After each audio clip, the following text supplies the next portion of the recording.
Hi, everybody. Nice to be connected. So we will wait a few minutes in order to give the time to our dear attendees to come. Welcome, Gabriella. Say hi. Hi. Amanda. Hello. Jamie. Hello. Kate. Hi there. Michael. Hi, everyone. Yeah, that's great. Wow. It's flying. It's like the number of participants is great. So I continue to before we begin to say a few words of things that you know. We will be today with this panel about the founder and VC perspective, building fast-growing communities and consumer brands in beauty and wellness and sustainable fashion. So very exciting. So we are now at 40 participants. Whoa, that's the Tribe Dynamics is doing a great job. So we will talk about influence, virality, growth acquisition, metrics in a COVID period. And we're very honored today to have iconic investors and female VCs, the new generation with Gabriella and Amanda, and inspiring founders building communities and consumer brands in California, New York, and Philadelphia in this fab panel with Michael. You're in minority today. Welcome.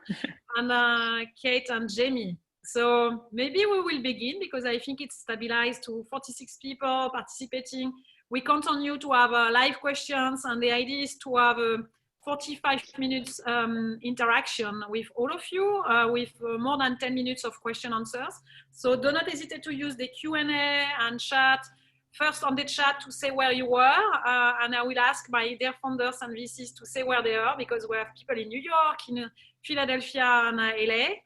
And we were showing that some of the people have changed during that period of time, the way they work in remote, and change West Coast to East Coast or the reverse. So let's begin first by maybe a presentation of each of you of no more than 1 minute. I'm the timekeeper, so very bad role today.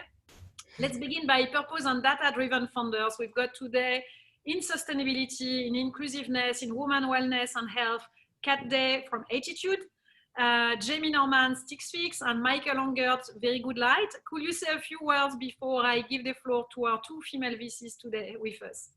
So maybe we begin by Kat. Hi, everybody. So excited to be here. I'm Kat. I'm co-founder and president of Attitude. Attitude stands for Eco Attitude. We make sustainable bedding and home goods with innovative textiles. In particular, we have a proprietary clean bamboo fabric, which is the most sustainable fabric on the market today. It feels very similar to silk. It's super soft, thermoregulating. So we make bed sheets, sleepwear, bath towels, etc. So I'm very excited to be here and share with you how we're building a community for eco-conscious folks, and I'm based in LA. Yeah, thank you so much, Kate. So now let's say that Jamie, you give us a few words about Stix Fix. Stix, if I say Stix Fix, it's Stix, get Stix. Yes, I'm Jamie. I'm the co-founder of Stix, and Stix is a consumer health brand, and we support women throughout their health journeys with products, education, and community. They need to make decisions. Our first two products are pregnancy and ovulation tests. Thank you. And I'm in Philadelphia. Yeah. So thank you so much. And Michael, you build a community. Can you say a few words about it? Yeah, of course. Hi, everyone. I'm in New York, and I'm the president of Very Good Light. Very Good Light is a Gen Z beauty and skincare publication that has focused on underrepresented communities and voices. This past year, we've been kind of hard at work expanding the platform, and early next year, we'll launch a line of products. Thank you. So now let's come to our female VCs, the new generation. I'm saying that they are the new champions. Amanda Schutzbank, Willow Grove, and Gabriella Cambanis Cassius. Maybe Amanda, you begin? Sure. Hi, everyone. Happy to be here. I'm Amanda. I'm currently in New York, but based in Los Angeles and Santa Monica. And I am a general partner and co-founder of Willow Growth Partners. We're a new fund focused on investing in the next generation of powerful consumer brands. So we're really interested in values-led brands that are better for you, better for the world. and helping the consumer in many different ways in categories such as beauty, health and wellness, personal care, skincare, we look a lot at, and then others such as home, pet, food, beverage, baby, etc. Any sort of inventory holding brand. That is what we're looking at. And we're the first institutional investors in. So we're typically writing a check anywhere from 500K to $1 million or $1.5 million in that first kind of seed round. Thank you. And Gabriella. So where are you now, Gabriella? Because normally you're in New York. Hi, everyone. Thanks for having me, Adil, and everyone. It's awesome to have a chance to connect. I'm in LA right now. I split my time between New York and LA, so I'm normally flying a little more often than I have been in the last 6 months. I'm a partner at Cash's Family, which is an early stage venture fund. We do seed and Series A deals focused across consumer, content, and commerce. We care a lot about brand, about community, about storytelling, and generally like to come into institutional rounds with other institutional partners, and hopefully be helpful and be a part of an exciting journey. Thank you. So I've got a message from Valentine that is saying that in fact the chat is disabled. So you can't answer to me on the chat saying where you were. I was thinking nobody's answering. Please use the Q&A, and you remember now we are 61. We're here to help you to have some answers to your questions. We are founders and VCs sharing our learnings. And I forgot to introduce myself. So I'm Odile Roujol, based in LA. I'm French, as you see my terrible accent. And I invest before Amanda, seed stage, consumer brands, building platforms and communities. And I'm happy to have some of the founders that I know and that I think are fabulous. So today we're here to talk about the growth and how to build consumer brands. Maybe we will come back to the big picture with you, Gabriella and Amanda first. Does the COVID change something in the way you invest and how you choose the founders you back? Maybe to change, maybe Gabriella first and then Amanda. Yeah, awesome. So yeah, I think one thing we've seen is this idea of a COVID-proof startup, and I think all that means is that in this environment, which we don't know what it looks like in the future and how long it's going to continue to last, that the businesses are not completely reliant on in-person activities, and that they have means of growing organically besides just driving marketing dollars. And so I think in an environment where potentially capital is a little bit more constrained than usual, it's cool when you see founders who are operating efficiently and have a portion of their growth be organic and not necessarily tied to advertising dollars. And the other really important thing is just seeing founders that have the ability to think on their feet and to pivot and to be a little bit flexible.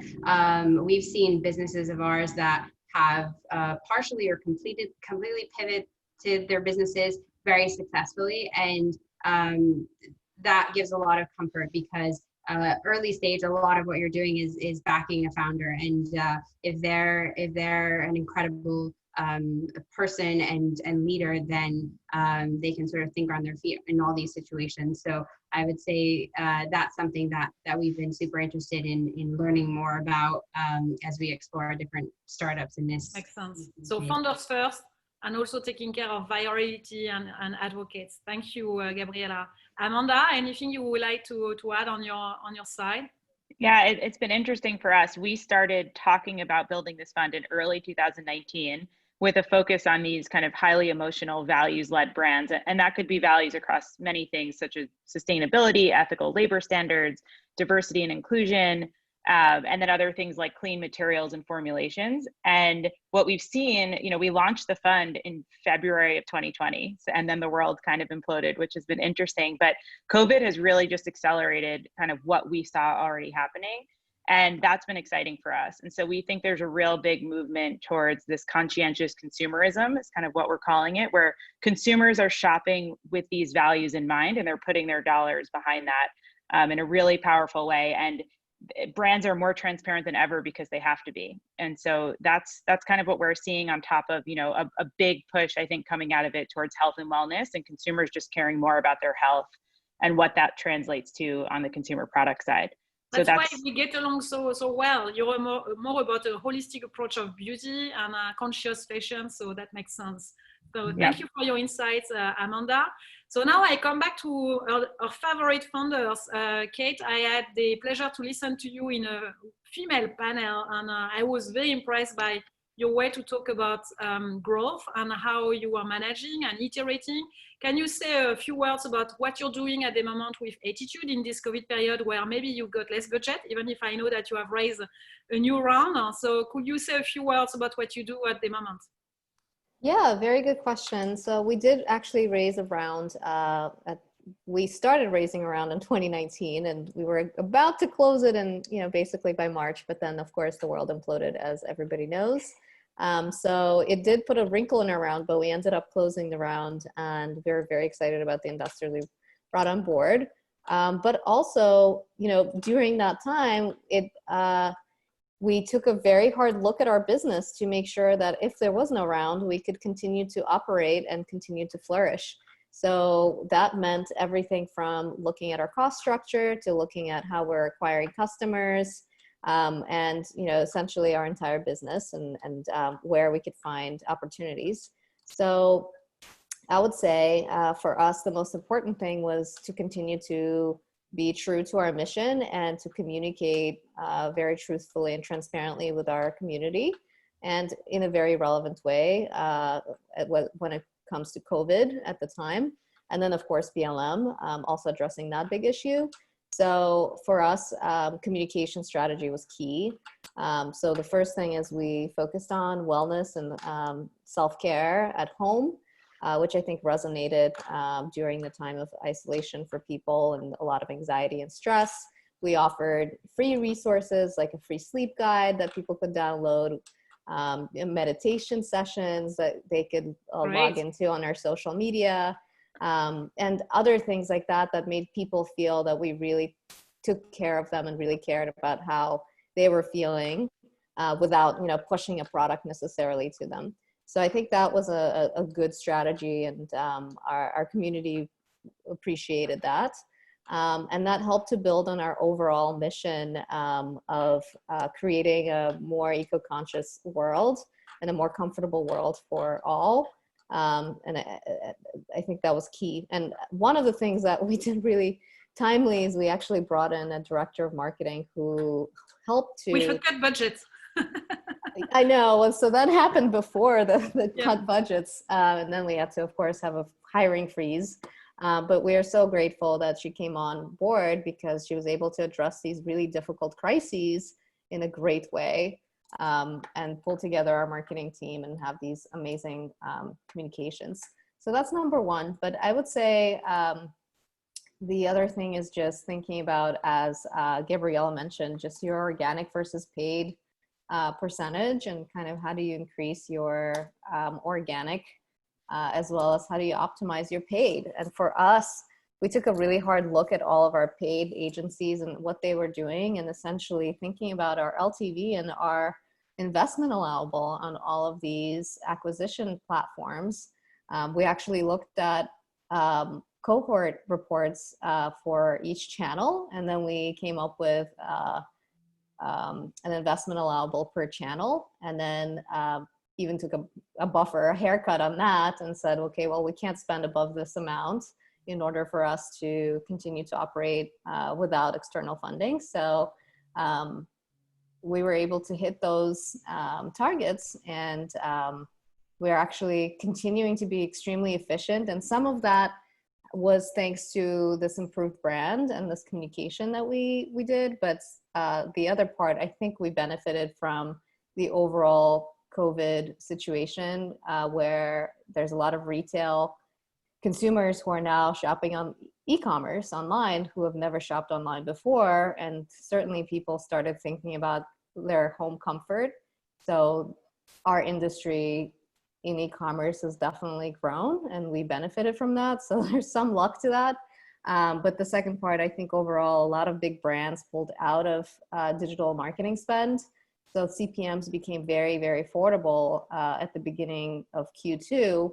So we benefited from that as well. So I have to interrupt you because we could listen to you for sure, hours. sure.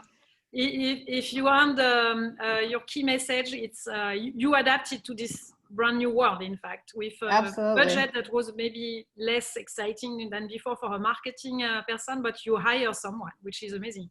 Yes, and I would say one more thing. After all of this, we're actually have been profitable for the last 4 months. So Congrats. it was worth spent. Yeah, congrats. So thank you, Kate. Michael, you build a vibrant community. You talk about gender identity and fluidity, underserved needs. I'm a big fan, as you know, of your company. So could you say a few words about how you leverage influence and the fact that you've got already, if I understand, 1 million unique visitors on your site? Anything that you would like to share with us today as learnings in this period?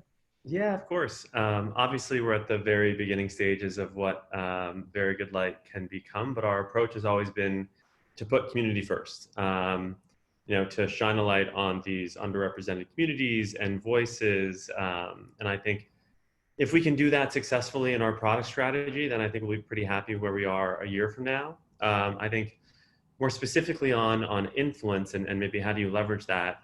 Obviously, there are varying degrees of influence. And although our relationship with our community has never been a transactional one, our product development was informed by the community. And so I think hopefully that transition can be a fairly smooth one. The real challenge, of course, is to scale that influence without losing what made the relationship special in the first place. But it would seem to me the brands that have managed that, the brands that have been able to connect to consumers in a meaningful way at scale, more often than not, are good storytellers. And obviously, being a publication, I think we pride ourselves on being good storytellers. I think that's kind of our superpower. And I think even more specifically, long form content. So I think we, of course, have this wonderful potential acquisition engine. And we will have millions of people coming to the site, and I'm sure Very Good Light will scale with the product line. But I think more specifically, it's about, yes, we have this community, and that community, I think, can be influencers on our behalf.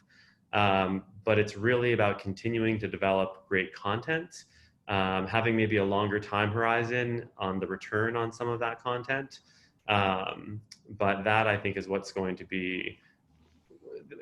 enable our influence and our community to help us to scale quickly, hopefully, in those first few months at launch, if that makes sense. Yes, that's great learnings, because I've got a lot of people have not raising money except love money, friends and family. And most of the time I say, in this COVID period, please, as a priority, build your community, even 1 year before you are launching the products. And I think it's a good learnings that you share with us. Yeah, so you take care of that, and then letting people participate and listening to them. Yeah, especially recently, right? When everyone came to realize that, customer acquisition through paid channels is not the answer, or it can't be the only answer. And so there's just so much that you learn in developing content that actually connects with people, because that's the truest, I think, test of a brand is, can you connect in that way? And for us, we've been able to see firsthand, of course, like they come to the site, they stay on the site, they read other articles. And so we're going to try and take that and leverage it with obviously a product strategy and a launch strategy and so on and so forth. Thank you. So Jamie, I'm a big supporter of what you do, because you touch a lot of people online that could be embarrassed by woman issues, and I think when Cynthia, your co-founder, pinged me, she was saying, hey, you don't want to come in a drugstore and find your ex-boyfriend or your future mother-in-law or whatever. I think you're building a company and fast growing, and you at the same time educate people about their bodies. So could you share any learnings, because you're very good in talent and hiring and agencies, subcontractors, anything you would like to share with us today? We will be very happy to listen to you. So similar to Michael, at the start of COVID, we a lot of brands were doing a lot of different things. We saw a lot of pivots, we saw a lot of like, you know, Instagram lives, and we didn't want to just add to the noise. We wanted to make sure we were providing something really essential for our community. So we just started out by talking with them, and something that we found is our customers were really feeling isolated. I mean, the whole country was, but especially if you're going through infertility or you have a health scare, you know, it's super isolating, and especially at a time where you can't physically connect with people. So we kind of took that and ran with it and created a lot of digital spaces, events, and content to connect these women. One example that went really well for us is we did a pen pal program. So kind of like an old school friendship matchmaking, where we connected some of our customers that were like, you know, going through similar things like IVF or PCOS, and connected them to chat about their experiences and how they were coping. And it turned out that they actually were not just talking about their health. They were talking about like what they were reading and, you know, what plans had gotten canceled and all sorts of things. So that was an interesting learning. And then we have the Sticks Library, which is our education platform. And that's actually how we get most of our customers. So it's our biggest, you know, our organic is huge for us. And we continue to do a lot of the long form storytelling. And now more than ever, it's just so important. And then similar to Kat, we also benefited from people shopping online, you know, going into the drugstore. You don't want to do that for a lot of reasons, but especially right now, because, you know, of health concerns. So those two things have been really big. And then last thing that has been great for us is we brought on our first full-time hire. We're now team 4, but our first full-time hire came on in August. And she's a brand marketer, and she's been incredible at just like driving the community stuff forward. And we really wanted to invest in a brand team before a growth team, for the same reasons everyone is saying, you know, like growth, paid marketing is super important and we value it, but we value the organic channels a little bit more right now. So building out that brand team has been super, super helpful. Thank you so much, Jamie. So now we are 80 participants for the people that join us during the conversation. Keep in mind that at 1:35 we stop to leave the floor to question and answers. Use the Q&A because the chat doesn't work for you to write. So Q&A and we'll answer. So now I'm turning back to Amanda and Gabriella. Will you have a question that you will have for founders participating to the panel related to growth? And maybe only one of you will answer. I'm sorry about that, to keep the pace of the conversation. So Gabriella, Amanda, anything you would like to ask? Maybe you ask your 2 questions and one of you answer. Yeah, well, my question was going to be, are you focused on profitability more so? But I think you guys covered that. I'm going to come out of left field a bit. I want to know how you guys are managing this whole shift in culture and team building, because obviously growth is fueled by the people that you're able to hire and the team that you build. And we're now all living in a fully virtual, remote world. So how are you guys, does anyone have any good tips or tricks of managing remote teams that you guys have learned? And do you think, as a follow-up to that, do you think you'll ever go back to some sort of hybrid model of in-person? And any thoughts on that? Because I'm super So curious we keep on that. Question. I ask Gabriella your question, and the big issue will be to answer in 1 minute, and only one of you. Super frustrating. And Gabriella, do you have another question? Culture is. So my question is around community, and you all talked about it in various ways. And so my question is, what are the platforms you're using in which you're tracking, managing, and nurturing your communities during this time? Okay, so culture, Jamie or Kate, who wants to answer?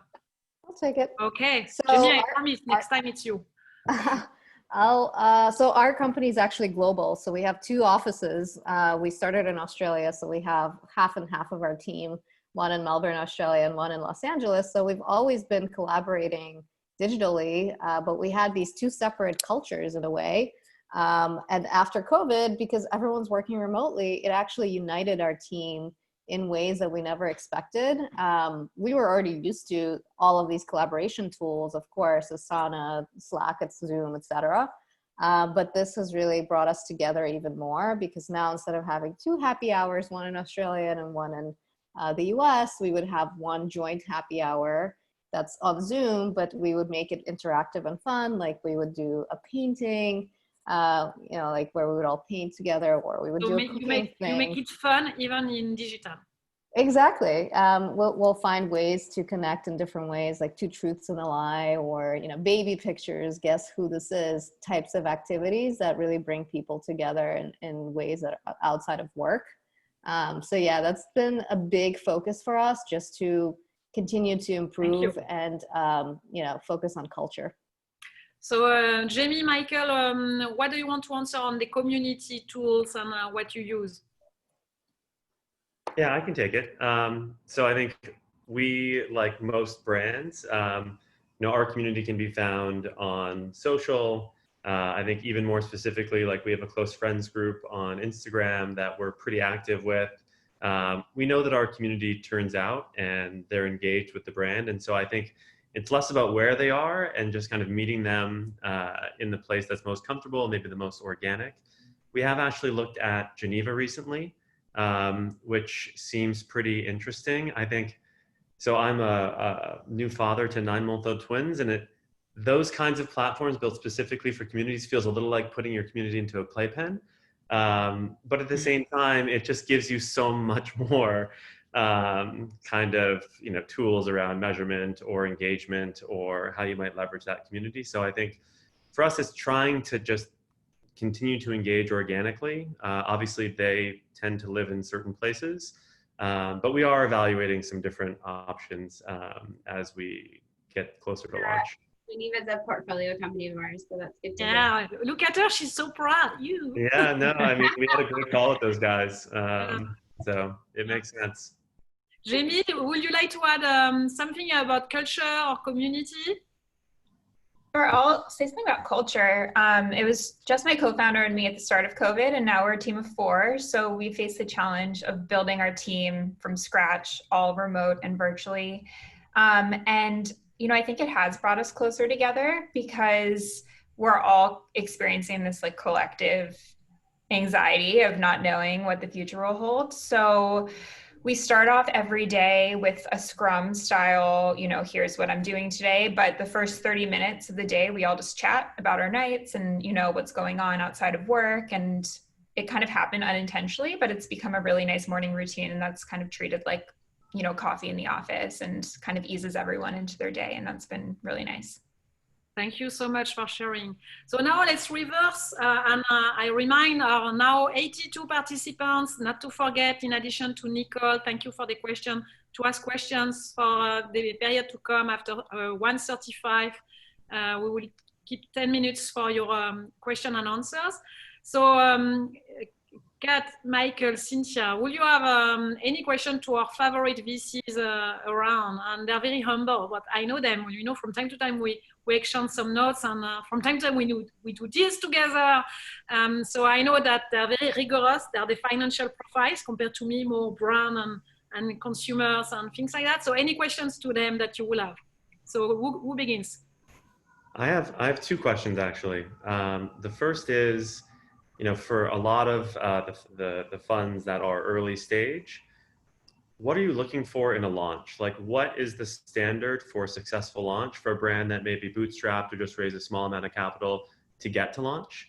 And then my second question is, how does celebrity, artists, musicians, etc., actors, how does celebrity involvement change your opinion on a deal or a brand's potential for success? Okay. Asking for a friend. 30 seconds then, because normally it's 1 minute. So who wants to answer? You answer only one of the question, each of you. Okay. You can pick first. Go first. You ladies. Okay, I'll take the celebrity one because it's top of mind for me right now. We're looking at a business that has a lot of them involved. I would say we see it all the time. We invest in consumer products, inventory holding brands. So a lot of the time we'll see either influencers or celebrities or both paired with the brand at launch, after launch. Mm-hmm. I think for us, it really comes down to how authentic is that partnership. Not all of these are created equal. They're not all good. We've seen countless examples of them not working out.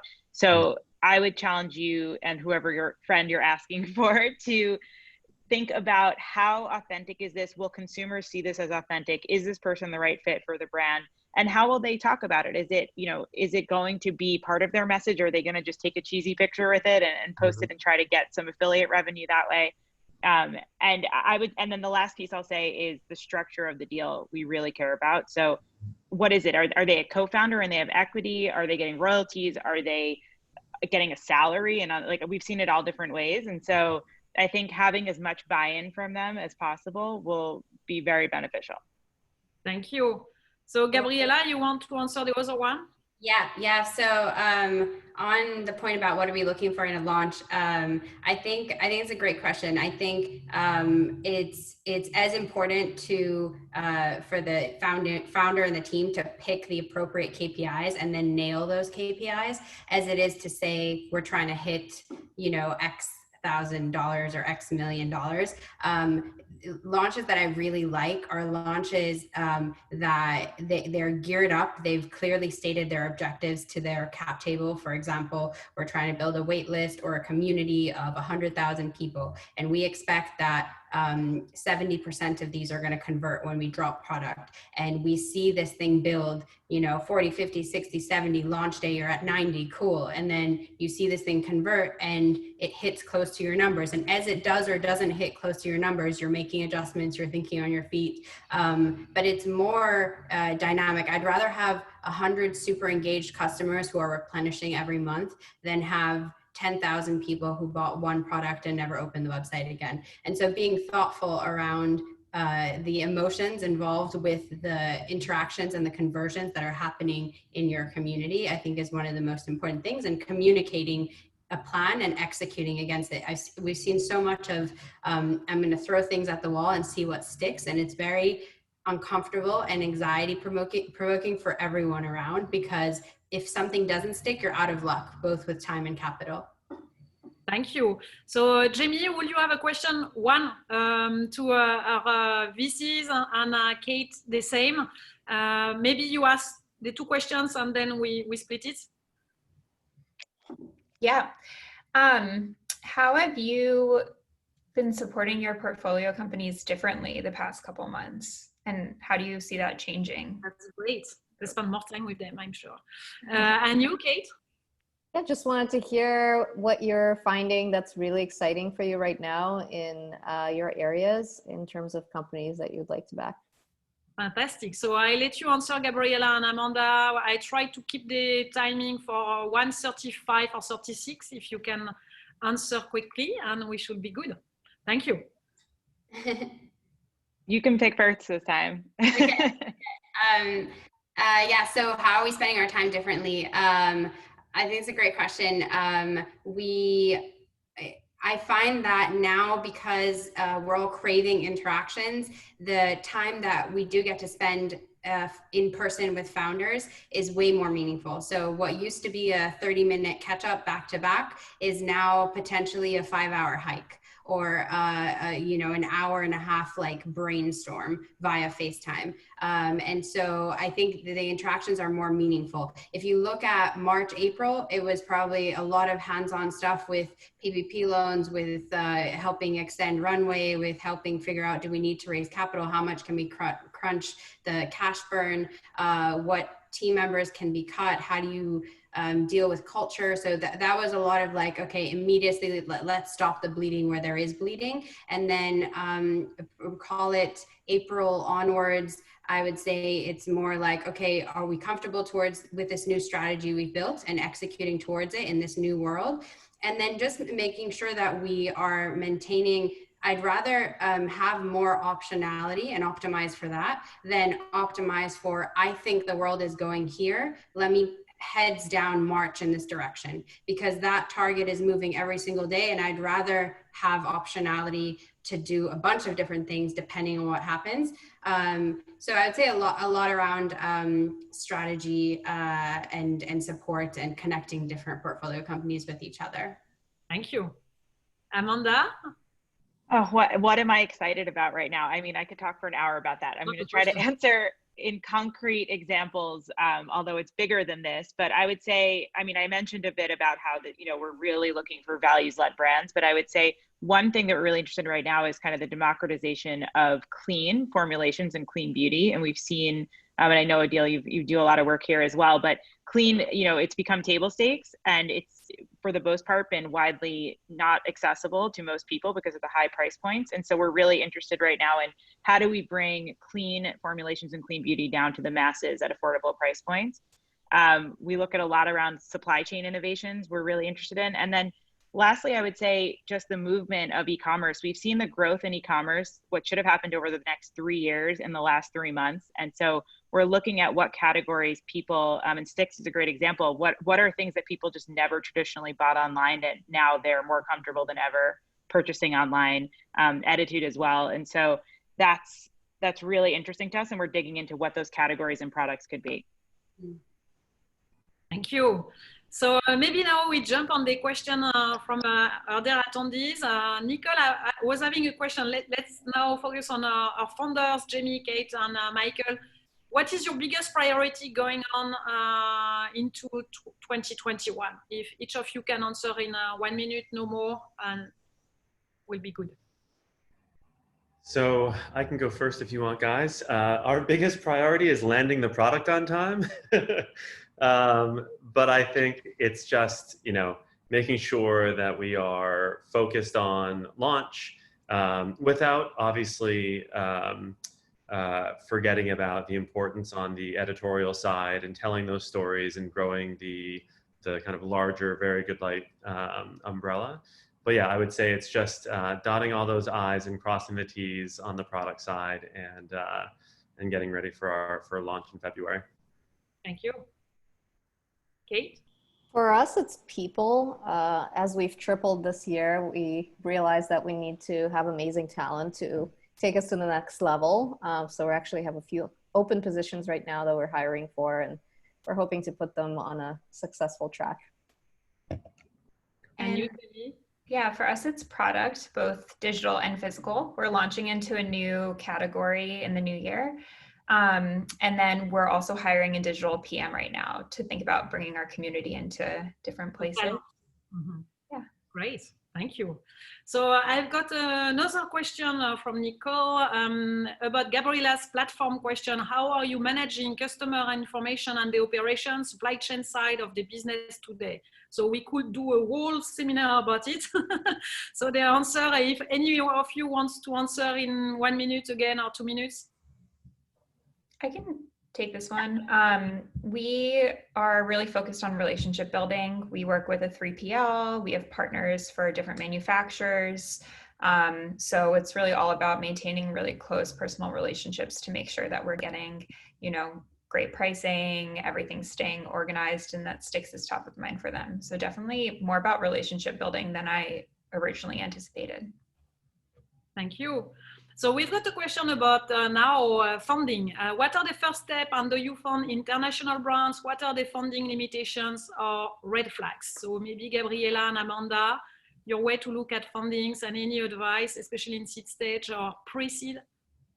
Yeah, I would say for us, I think what's mentioned here, the things that we really care about, we talked a lot about organic channels versus paid channels. We look a lot at that, but I would also say margin profile. We care a lot and spend a lot of time understanding the margin profile of the business, as that drives everything. And so I would have, oftentimes I see people with an idea, but don't even really understand the margin structure just yet. I would really understand what your launch plan is if you haven't yet launched. And I would say, just have conversations early. I always find that people think that they need to pitch right at the time when they need the money. I would encourage everyone to build relationships. These investors will be with you for 5 to 10 years, and they should be part of the family. And I don't think that you can really do that in a 45-minute Zoom call with someone. So build relationships early. Mm-hmm. Oh, you're muted. If you want to add, Gabriella, about fundings, there is also another question that I give to you, which is about new brands business plan. Do you look at the closest? What you look at the closest in the business plan at the moment, Gabriella? Mm-hmm. Yeah, so I'll take that.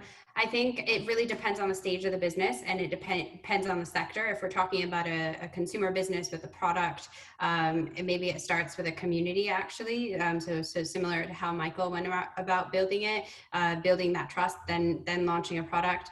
If it's more, we do a lot of social tech, and so if it's on that side, how do you build in virality so that there can be organic growth and not just, you don't have to go and acquire every single customer. Like if it's a messaging platform, that's great. That's a built-in virality. But I think around the business plan, like even if you're launching something that may not be monetizing on day one, having thought about the monetization plan, even if that comes in later, having thought about the margin structure, to Amanda's point, because oftentimes I find that there's this, we haven't achieved scale, the margin isn't that great right now, it will be much better, but they don't have a sense of this is where it's going, these are the break points where we're going to achieve significant wins, and these are the places where we're going to look to get some economies of scale. So I think thinking about that, and if that's not your strong point,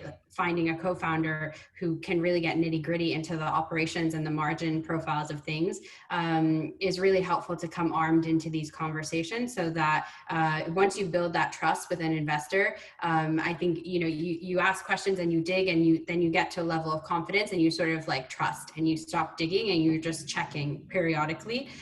So getting to that point as quickly as possible, and knowing what you know and what you don't know when you're entering those conversations. I always say to founders, it's like a couple, it's a long-term relationship with good days and bad days, but the trust.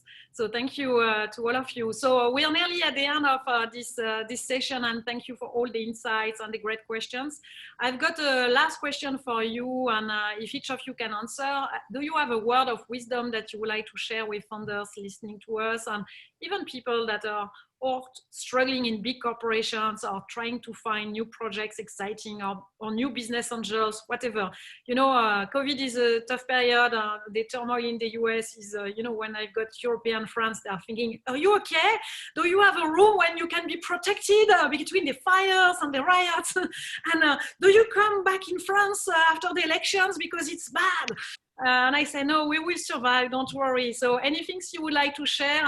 In this period, what I've learned is that there is more and more solidarity, and I'm happy to have Michael today with us. And I know you care about gender equality and diversity, but I like also to interact with a lot of female VCs and founders, and I think we help each other a lot. So maybe you've got a word of wisdom, each of you. Maybe we begin by Jamie? Yeah.